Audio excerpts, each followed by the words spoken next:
अब देखिए, वॉर तो छिड़ी चुकी है, दोनों तरफ से जो है लोग मारे जा रहे हैं और उनके साथ बर्बरता हो रही है। इंसानियत की सारी हाइट्स उन लोगों ने क्रॉस कर दी है। और अब आपको मैं कुछ मैप्स दिखा देती हूँ कि कैसे अब यहूदी यानी इजराइल हमास पे हमला कर रहा है, यानी गाजा स्ट्रिप पर हमला कर रहा है। तो ये कुछ तस्वीरें देखिए आप, जो कि मस्जिद पर है। तो इधर 3 मस्जिदों की मैं आपको तस्वीरें दिखा रही हूँ। तो पहले उसकी तस्वीर ऐसे दिख रही है और अब हमले के बाद ये ऐसी हो गई है, तकरीबन जो है मलबे में उसको कन्वर्ट कर दिया गया है। ये दूसरी मस्जिद देखिए आप, पहले ऐसी दिखती थी और अब हमले के बाद ये ऐसी दिख रही है। तीसरी तस्वीर देखिए, पहले ऐसे दिख रही थी और अब हमले के बाद ये एकदम ऐसी दिख रही है। तो अब यहूदियों ने हमास यानी गाजा स्ट्रिप पर हमले शुरू कर दिए हैं। अब आप एक और मैप समझिए, तो ये है गाजा स्ट्रिप। तो अब यहूदियों ने इन इलाकों को, ये देखिए, यासीन मस्जिद, अल सूजी मस्जिद, अल गारबी मस्जिद, अल यामूर्क मस्जिद, इन सब पे अब यहूदी यानी इजराइल हमास में यानी गाजा स्ट्रिप में हमला कर रहा है। अब आप ये दूसरा स्ट्रिप देखिए कि ये तो आपको मैंने बताया कि गाजा पट्टी में इजराइल ने कैसे हमले किए मस्जिद से। ये देखिए, ये वाली तस्वीर।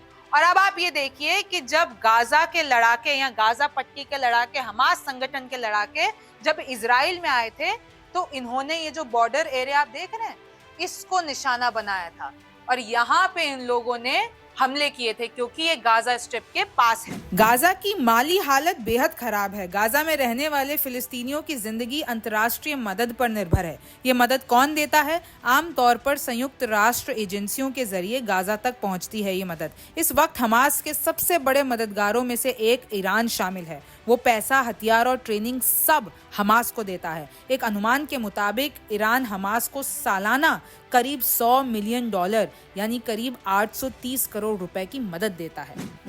अब देखिए, इजराइल और फिलिस्तीन की इस जंग ने पूरी दुनिया को 2 हिस्सों में बांट दिया है। कुछ इजराइल की वकालत कर रहे हैं और कुछ फिलिस्तीन की वकालत कर रहे हैं।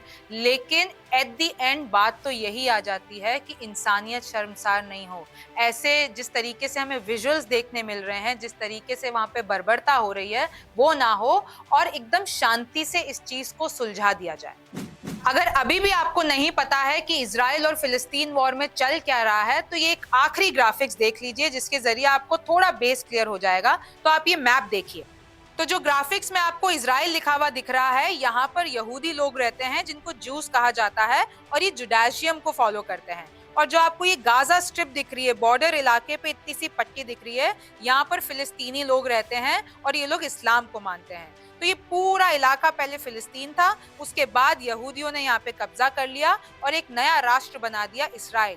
लेकिन जानकारों का ये भी मानना है कि इससे पहले यहूदियों ने तो हम जो कब्जा है वो बाद में किया, लेकिन इससे पहले फिलिस्तीनियों ने यहूदियों को कई बार सताया था, उनकी जमीनें हड़पी थी। इसलिए फिर यहूदियों ने अपना अलग राष्ट्र की मांग की और यहाँ तक यूरोप में भी यहूदियों के साथ नरसंहार हुआ था।